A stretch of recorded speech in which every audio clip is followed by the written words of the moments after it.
नमस्कार दोस्तों, welcome to सरकारी स्टडी बेस्ड एजुकेशन। चलिए इस क्लास में हम बात करने वाले हैं जो एमपीसीपीसीटी के अंतर्गत 1000 क्वेश्चन की सीरीज़ स्टार्ट हुई है उसका अगला पार्ट। अगले पार्ट को स्टार्ट करने से पहले आपको ध्यान देना होगा कि इसके पहले के जितने भी पार्ट हैं वो आप ध्यान से देख लें, उसके बाद इस पार्ट को देखें। इस पार्ट को देख लोगे तो भी कोई दिक्कत नहीं, पर उन पार्ट्स को देखना इसलिए ज़रूरी है क्योंकि वहाँ पर आपको बहुत सारे क्वेश्चन ऐसे मिलेंगे जो एग्ज़ाम में बार बार रिपीट होते हैं और उनसे रिलेटेड आपको डिस्क्रिप्शन भी उसमें देखने को मिल जाएगी। आप टेलीग्राम चैनल ज्वाइन कर सकते हैं, साथ ही आप जो है वेबसाइट को विजिट कर लीजिए, उसमें आपको नोट्स वगैरह स्टडी मटेरियल देखने को मिल जाएगा। अपने दोस्तों के साथ भी शेयर कीजिए, बाकी जो हैंडल्स हैं उनको भी आप फॉलो कर सकते हैं।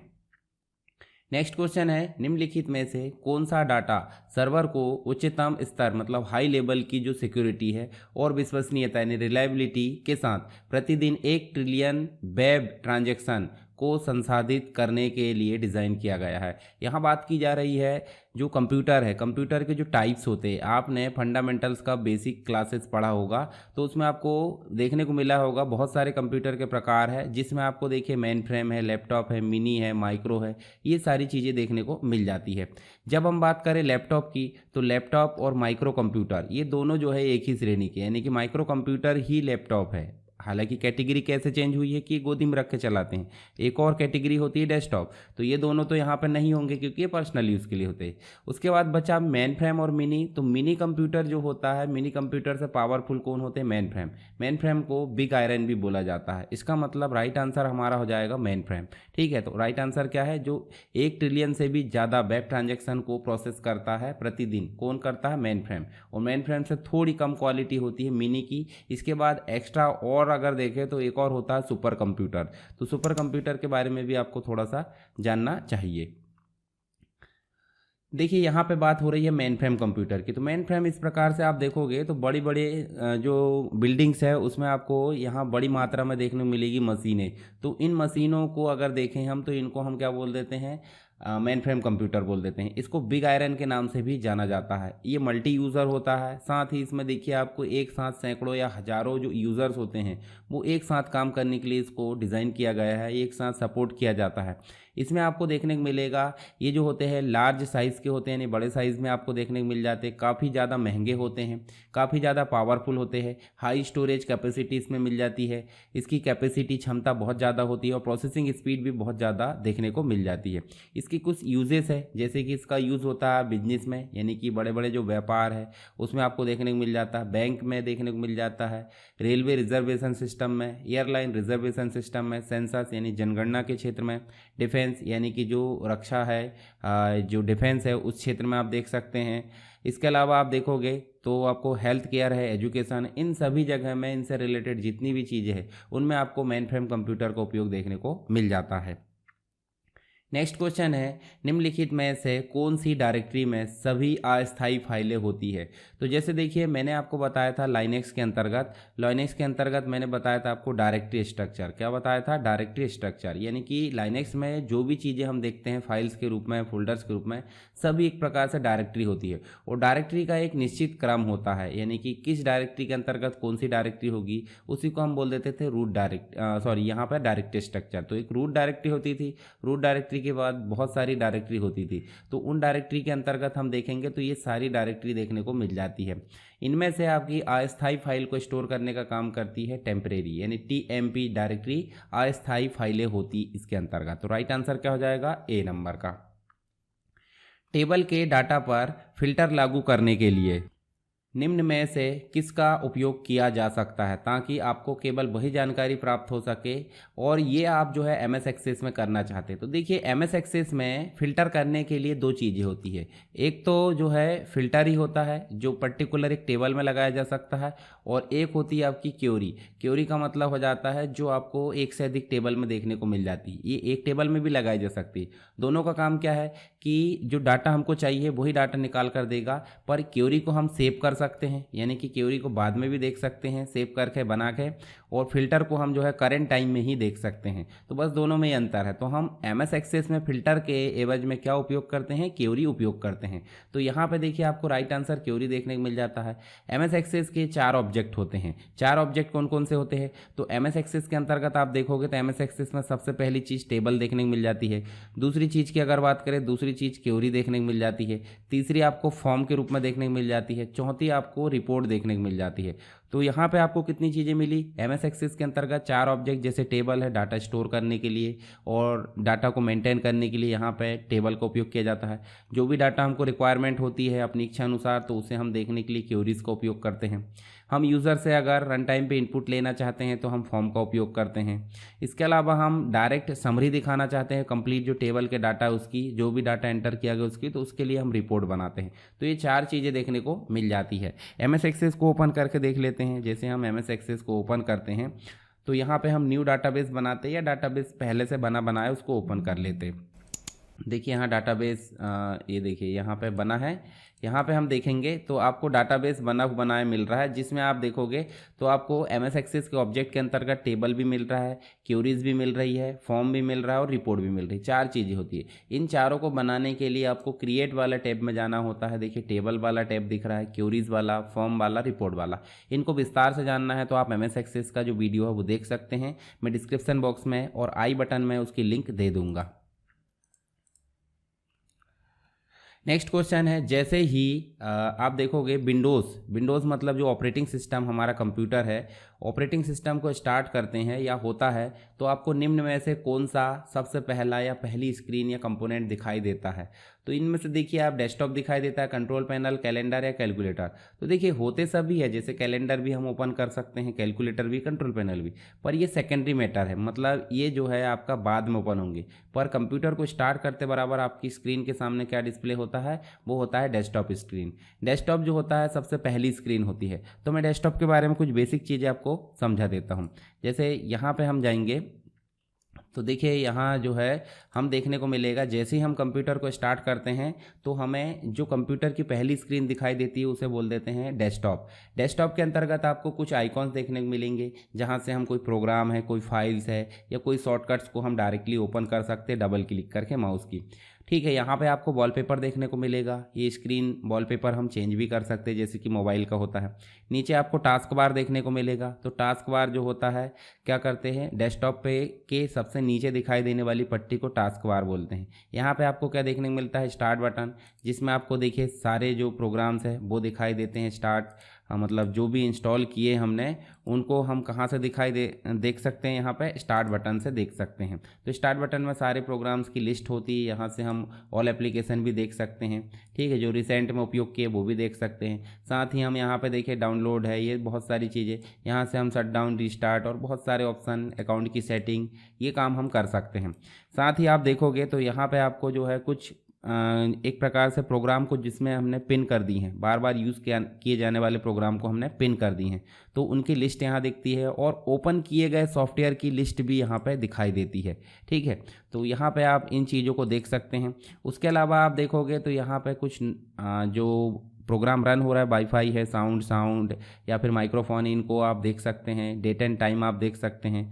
यहाँ कोपायलट है, कोपायलट के बारे में डिटेल में आप जानोगे तो उसके लिए अलग वीडियो मिल जाएगा।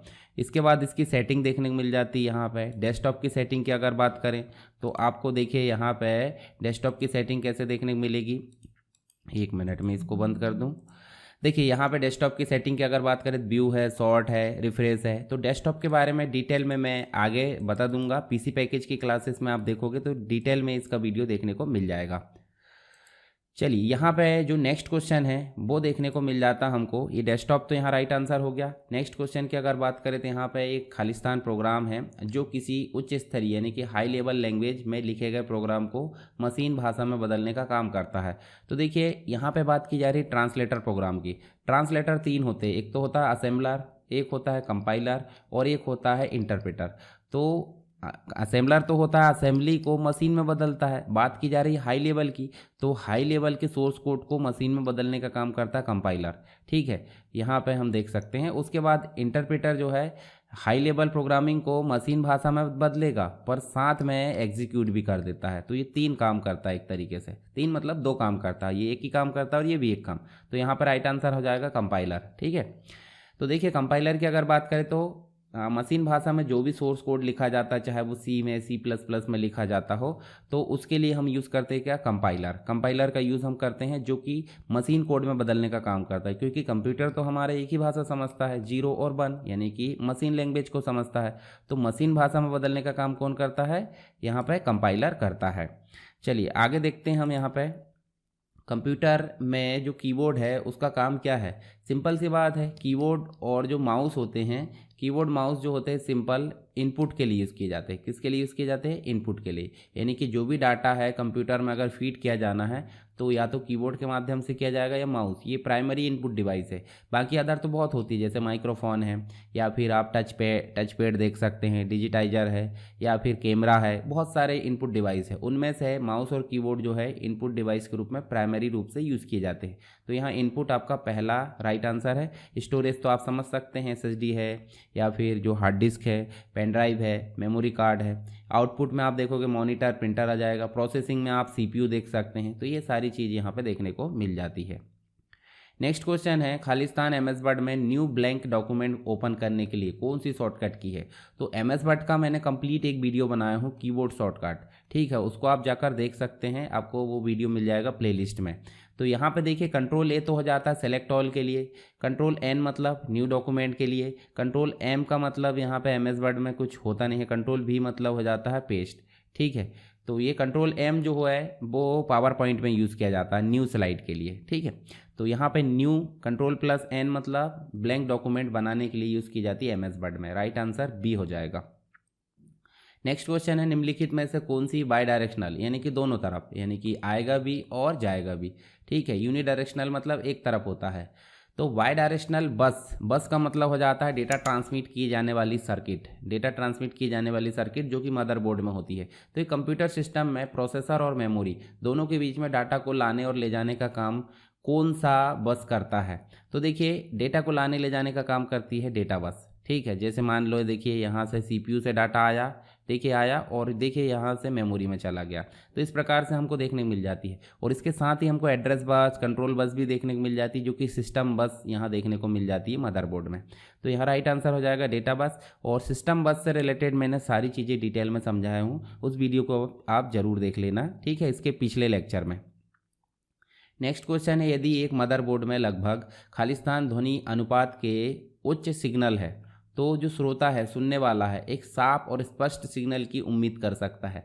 तो देखिए डेसिबल होता है यहाँ पे, साउंड की जो वैल्यू होती है, यूनिट होती है। तो यहाँ 100 डेसिबल देख सकते हैं हम। इसका राइट आंसर क्या है, 100 डेसिबल। यहाँ देखिए मदरबोर्ड की बात करें तो मदरबोर्ड एक मेन एक्सपेंशन स्लॉट होता है कंप्यूटर के अंतर्गत, जिसके अंतर्गत हमको सारे पार्ट्स यहाँ पे जुड़े हुए देखने को मिल जाते हैं। जैसे करंट आया SMPS से, पावर सप्लाई यहाँ पे जुड़ जाएगी, पावर। ठीक है, अगर आपको रैम लगाना तो यहीं स्लॉट देखने को मिल जाता है। प्रोसेसर के लिए अलग स्लॉट मिला है, इसके ऊपर हीट सिंक भी होती है। ठीक है, कूलर वगैरह होता है। इसके अलावा आप देखोगे तो यहाँ पर आपको बैक पैनल देखने को मिल जाता है, जहाँ पर सारे पोर्ट्स होते हैं, जिससे कि हम कंप्यूटर में हमारी डिवाइसेस को कनेक्ट कर पाते हैं, जैसे कीबोर्ड है, माउस है या अन्य चीज़ें। ठीक है, AGP देखने को मिल जाता है, एक्सपेंशन स्लॉट है ये। ठीक है, तो एक्सपेंशन स्लॉट में आप देखोगे तो यहाँ पे आपको मतलब एक प्रकार से ग्राफिक्स कार्ड है, साउंड कार्ड, नेटवर्क कार्ड देखने को मिल जाते हैं। यहाँ SATA के अंतर्गत जो है आपको हार्ड डिस्क वगैरह, SSD आप कनेक्ट कर सकते हैं। तो ये कुछ बेसिक चीज़ें हैं यहाँ पर देखने को मिल जाती है। CMOS बैटरी देखने को मिल जाती है। ये है आपका क्या, मदरबोर्ड। तो मदरबोर्ड के बारे में भी आपको पता होना चाहिए। MS वर्ड में जो टेबल है, टेबल में जो रो होती है, रो मतलब एक आड़ी लाइन और कॉलम मतलब एक खड़ी लाइन। तो रो और कॉलम की न्यूनतम संख्या क्या होती है। तो सिंपल सी बात, हम एक से अधिक तो बना सकते हैं, पर एक रो और एक कॉलम का टेबल भी हम बना सकते हैं। तो यहाँ पे क्या हो जाएगा, एक रो और एक कॉलम। राइट आंसर हमारा हो जाएगा पहला नंबर का, यहाँ पे देख सकते हैं। ठीक है, टेबल इंसर्ट करने के लिए आप MS वर्ड में जा सकते हैं। अब अलग अलग प्रकार से टेबल को इंसर्ट कर सकते हैं, उसमें मॉडिफाई कर सकते हैं और उसमें काम भी कर सकते हैं। जब आप किसी टैबलेट मतलब जो ग्राफिक्स टैबलेट होता है, स्टाइलस होता है, जिससे कि मैं अभी लिख पा रहा हूँ, ठीक है, जैसे आईपैड वगैरह टच वाले आते हैं, टच तो रहते ही पर पेन भी चलता है। तो इसमें अगर आप कोई चित्र बनाते हैं, चित्र मतलब ग्राफिक्स बनाते हैं, तो टैबलेट का खाली स्थान आपके हाथ की गतिविधियों के अनुसार क्या करता है, स्क्रीन पर चित्र बनाता। तो सिंपल सी बात है, टैबलेट में एक प्रकार का क्या रहता है, एक प्रकार का एप्लीकेशन, एक सॉफ्टवेयर रहता है। तो यहाँ पे जो सॉफ्टवेयर है वही क्या करता है, चित्र बनाने का काम करता है किसी भी स्क्रीन पर, ठीक है। तो राइट आंसर सॉफ्टवेयर हो जाएगा। बाइनरी मतलब 0 1 जो है, जिसमें कि हम बात कर रहे हैं, देखिए इसमें योग यानी कि बाइनरी एडिशन की बात कर रहे हैं, डिजिटल इलेक्ट्रॉनिक या नंबर सिस्टम की। तो इसमें निम्नलिखित में से कौन सी प्रोसेस जो है एक को अगले सार्थक बिट यानी कि कैरी ले जाने का काम करेगी। तो मैंने बताया था 0 को 0 में जोड़ते तो क्या आता है 0, 1 को 0 में जोड़ते तो 1, 0 को 1 में जोड़ते तो 1। अगर 1 को 1 में जोड़े तो यहाँ पे क्या आ जाएगा, देखिए 1 और 1 मिलकर 1 0 हो जाते हैं, पर 1 0 न लिख कर क्या लिखते हैं 0, और 1 को कहाँ ले जाते हैं कैरी में। तो कौन सी प्रक्रिया हो जाएगी, 1 और 1 वाली। तो राइट आंसर हमारा जाएगा डी। इसके अलावा माइनस वाली भी बताया था मैंने। तो माइनस वाली में देखिए यहाँ पे 1 को 1 से माइनस करेंगे तो 0, 1 से 0 माइनस करेंगे तो 1, और यहाँ पे 0 को 0 से माइनस करेंगे 0, पर यहाँ पे क्या हो जाएगा बोरो मतलब उधार लेना पड़ेगा। तो यहाँ पे इसके लिए पिछला मैंने समझा दिया हूँ, आप उसको देख लेना। इंटरनेट प्रोटोकॉल आईपी, इसका छठा संस्करण मतलब आईपी यानी इंटरनेट वर्जन 6। इसमें जो आकार है बिट का वो कितना होता है, तो देखिए आईपी जो B4 है, IPv4 की जो वैल्यू होती है वो 32 बिट होती है। जैसे आप यहाँ देखोगे तो यहाँ देखने को मिल जाता है, मैं स्क्रीन पर दिखा देता हूँ आपको। देखिए IPv4 IP वर्जन 4 में जो वैल्यू होती है वो 32 बिट होती है, यानी कि 4 बाइट होती है, 8 बिट का 4 कलेक्शन होता है डॉट डॉट लगाकर, ठीक है। तो यहाँ पे हम सिंपल ऐसे लिख देते हैं, जबकि बैकग्राउंड में क्या चल रहा है, बिट चल रही है। तो यहाँ पे 4 भागों में है, IPv4 में 32 बिट रहती है, पर बड़े आकार का नेटवर्क की अगर बात करें तो उसके लिए यूज़ होता है क्या, IPv6 वर्जन 6 होता है, जहाँ पे आपको देखिए यहाँ पे 16 बिट की क्या देखने को मिल जाती है, देखिए 16 बिट के 8 भाग देखने को मिल जाते हैं। तो आप 16 अट्ठे अगर गुणा करोगे तो 128 देखने को मिल जाता है। तो IPv4 का जो बिट है वो हो जाती है 128। तो 128 यहाँ पर राइट आंसर होगा इसका। निम्नलिखित में से कौन सा एक ऐसा कंप्यूटर हार्डवेयर है जो आपके मॉनिटर को इमेज प्रदर्शित करने के लिए सक्षम करता है। तो देखिए मशीन के अंतर्गत जो हमारी प्रोसेसिंग मशीन है उसके अंतर्गत एक सीपीयू होता है। सीपीयू में इमेज के लिए एक प्रकार का जीपीयू होता है। क्या होता है, जीपीयू मतलब साथ में जो है इनबिल्ट भी हो सकता है और अलग से डेडिकेट भी हो सकता है। तो इसके लिए ग्राफिक्स कार्ड यूज़ किया जाता है। क्या यूज़ किया जाता है मॉनिटर में इमेज के लिए, ग्राफिक कार्ड। तो यहाँ पर राइट आंसर हो जाएगा ग्राफिक कार्ड। जबकि कीबोर्ड इनपुट के लिए, रैम आपकी प्रोसेसिंग के लिए जो मतलब स्टोर करता है इंस्ट्रक्शन को करंट टाइम में, जॉयस्टिक भी इनपुट के लिए यूज़ किया जाता है। देखिए ग्राफिक कार्ड की अगर बात करें हम यहाँ पे, तो ग्राफिक कार्ड एक प्रकार की ग्राफिक्स प्रोसेसिंग यूनिट होती है, जिसे हम एक प्रकार से जीपीयू भी बोल सकते हैं।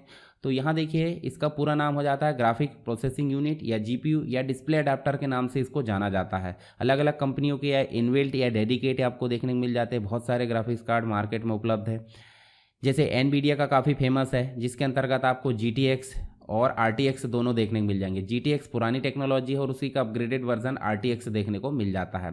देखिए यहाँ पे जो GPU है वो हार्डवेयर का एक टुकड़ा होता है, हार्डवेयर एक पीस होता है जो रिस्पॉन्सिबल होता है, यानी कि जो जिम्मेदार होता है इमेज को रेंडर करने के लिए, वीडियो को रेंडर करने के लिए, ताकि मॉनिटर पर उसे अच्छे से दिखाया जा सके। ये काम करता है ग्राफिक्स कार्ड। इसके अलावा आप GPU की अगर बात करें तो GPU जो है इसके अंतर्गत एक GPU तो ग्राफिक्स प्रोसेसिंग यूनिट एक खुद अपने आप में पार्ट होता है। इसके अंतर्गत एक वीडियो रैम होती है, बी रैम होती है जो स्टोर करने का काम करती है, ठीक। इसके अलावा इसके अंतर्गत कूलिंग सॉल्यूशन होता है, जो फैन आपको देखने को मिल रहा है कूलिंग सॉल्यूशन। साथ ही आप देखोगे पावर कनेक्टर भी इसके अंतर्गत देखने को मिल जाता है। यहाँ पे आप देखोगे तो पावर कनेक्टर पिन वगैरह जो है सब इसमें देखने को मिल जाती है। उसके बाद आउटपुट पोर्ट्स जैसे डिस्प्ले पोर्ट है, DVI पोर्ट है या फिर HDMI पोर्ट है, ये सारे पोर्ट यहाँ देखने को मिल जाते हैं, जिससे कि मॉनिटर पर डिस्प्ले बनाया जा सके। तो इसके कुछ पार्ट होते हैं ग्राफिक्स कार्ड के। आई होप आपको ग्राफिक्स कार्ड के बारे में बेसिक जानकारी समझ में आई होगी। इसके बारे में डिटेल में जानना है तो इसके लिए मैं अलग से वीडियो बनाऊँगा और इसके लिए नोट्स आपको मिल जाएगी कहाँ पर, वेबसाइट में। नेक्स्ट क्वेश्चन है, कंप्यूटर सिस्टम में जब आपका अकाउंट लॉक हो जाता है तो आपको अपने अकाउंट में फिर से लॉगिन करने में सक्षम होने के लिए कितनी देर की ज़रूरत पड़ती है? तो सिंपल सी बात है, देखिए कुछ सेकंड, सेकंड तो लेगा नहीं, कुछ मिनट नहीं, देखिए 20 मिनट, 10 मिनट, ऐसा नहीं, वो खुद स्क्रीन पे जारी करता है। जैसे आपका मोबाइल भी लॉक हो जाता है बार बार प्रयास करने पे, तो ऐसा बोलता है कि 20 मिनट बाद प्रयास करिए। एक निश्चित समय वो देता है, ऐसा नहीं कि यही जो पर्टिकुलर समय वो देगा। तो एक निश्चित समय यहाँ पे राइट आंसर होगा। निम्न में से कौन सी मदरबोर्ड पर स्थित रोम, रोम मतलब रीड ओनली मेमोरी चिप है, जिसका उपयोग स्टार्टअप रूटीन जो बूट प्रक्रिया है इसके दौरान सिस्टम की जांच करने और हार्डवेयर को चलाने के लिए तैयार करती है? तो देखिए यहाँ पे इसका राइट आंसर हो जाएगा BIOS. BIOS basic input output system इसका राइट आंसर होगा, जो कि रोम में स्टोर होता है। बात करते हैं यहाँ पे बायोस की। तो बायोस होता क्या है? बायोस का मतलब हो जाता है बेसिक इनपुट आउटपुट सिस्टम। तो आपको ध्यान देना होगा, जब भी हम कंप्यूटर को स्टार्ट करते हैं तो हमको कुछ सेटिंग करना होता है, जैसे बूटिंग, कोई डिवाइस को बूट करना है, कोई कॉन्फ़िगरेशन करना है, तो हमको सिस्टम या कंप्यूटर लैपटॉप के बायोस सेटअप यूटिलिटी में जाना होता है, जिसके अंतर्गत हम देखिए एडवांस सेटिंग है, पीसीआई की सेटिंग, बूट की सेटिंग, सिक्योरिटी, चिपसेट, बहुत सारी सेटिंग इसके अंतर्गत कर सकते हैं। तो इस प्रकार की सेटिंग को हम क्या बोल देते हैं? BIOS setting. ये प्रोग्राम या रोम में पहले से स्टोर होता है, जो संचालित करता है इनपुट आउटपुट सिस्टम को। तो इसके बारे में और जान लेते हैं। तो इसका फुल फॉर्म तो आप समझ गए, बेसिक इनपुट आउटपुट सिस्टम एक प्रकार का फर्मवेयर है जो आपके कंप्यूटर को बूट यानी कि स्टार्ट करने और हार्डवेयर को चालू करने के लिए हेल्प करता है। यह मदरबोर्ड पर जो है एक छोटी सी चिप होती है, जैसे आप यहाँ ध्यान से देख सकते हैं, जिसमें स्टोर होता है क्या? बायोस। और कंप्यूटर को स्टार्ट करते समय सबसे पहले बायोस ही रन होता है। इसके अंतर्गत बहुत सारी प्रोसेस होती है। तो बायोस का मुख्य कार्य क्या हुआ? ऑपरेटिंग सिस्टम, जो आपका विंडोज़ हो सकता है, जो भी है, अन्य प्रोग्राम्स को हार्डवेयर सेटअप करने में ये हेल्प करता है। इसके अंतर्गत बहुत सारे फंक्शंस होते हैं, जैसे पोस्ट यानी पावर ऑन सेल्फ टेस्ट। जब भी कंप्यूटर स्टार्ट होता है सबसे पहले रैम चालू है कि नहीं, सीपीयू, हार्ड डिस्क, इन सभी को चालू होने की स्थिति का पता लगाता है, उसे बोल देते हैं पावर ऑन सेल्फ टेस्ट यानी कि पोस्ट। इसके अलावा बूट लोडर, जो ऑपरेटिंग सिस्टम को लोड करने का काम करने के लिए यहाँ बनाया गया है। हार्डवेयर सिस्टम सेटिंग को सब कॉन्फ़िगर करता है, मैनेज करता है, ठीक है, समय और डेट को यहाँ पे, और बूट ऑर्डर कैसा है, ये सारी सेटिंग को कौन मैनेज करता है? बायोस मैनेज करता है। फर्मवेयर की अगर बात करें तो फर्मवेयर जो है, फर्मवेयर में आपको जो देखने को मिलेगा वो अपडेट करने की क्षमता भी इसके अंतर्गत होती है। किसके अंतर्गत? बायोस के अंतर्गत। MS वर्ड 2016 में जो है डॉक्यूमेंट की कई कॉपी प्रिंट करने के लिए निम्न में से कौन सी प्रोसेस होती है? तो यहाँ पे देखने को मिल जाता है, देखिए होम तो होगा नहीं, इंसर्ट भी नहीं होगा, डिज़ाइन भी नहीं, तो फाइल के अंतर्गत प्रिंट में जाते हैं और कॉपीज़, इस प्रकार हमको जाकर देखने को मिल जाता है कि हम जो है राइट आंसर ये वाला होगा। प्रिंटिंग के संदर्भ में पीपीएम का पूरा नाम हो जाता है पेपर पर मिनट या पेज पर मिनट, ठीक है। तो पेजेस पर मिनट, देखिए यहाँ कहाँ दिख रहा है? पेजेस पर मिनट। राइट आंसर आपका डी हो जाएगा। अधिकांश प्रिंटर में टेस्ट पेज प्रिंट करने के लिए, जैसे देखिए अगर हम कंप्यूटर से प्रिंट करते हैं टेस्ट पेज, जब प्रिंटर हमारा कॉन्फ़िगर होता है तो प्रिंट टेस्ट या टेस्ट पेज प्रिंट करके हम इस प्रकार करते हैं। पर प्रिंटर में खुद में ये चीज़ें देखने को मिल जाती है बटन के रूप में, तो वो क्या कहलाती है? तो वो कहलाती है सेल्फ टेस्ट। क्या कहलाती है? सेल्फ टेस्ट कहलाती है। एक प्रकार का प्रिंटर है जो पेपर पर प्रिंटेड अक्षरों को बनाने के लिए एम्बॉस्ड स्टील बैंड का उपयोग करता है, उसे क्या कहते हैं? उसे बैंड प्रिंटर बोला जाता है। ये लाइन प्रिंटर, बैंड प्रिंटर, ये सब जो है एक प्रकार से इम्पैक्ट प्रिंटर के ही कुछ उदाहरण देखने को मिल जाते हैं।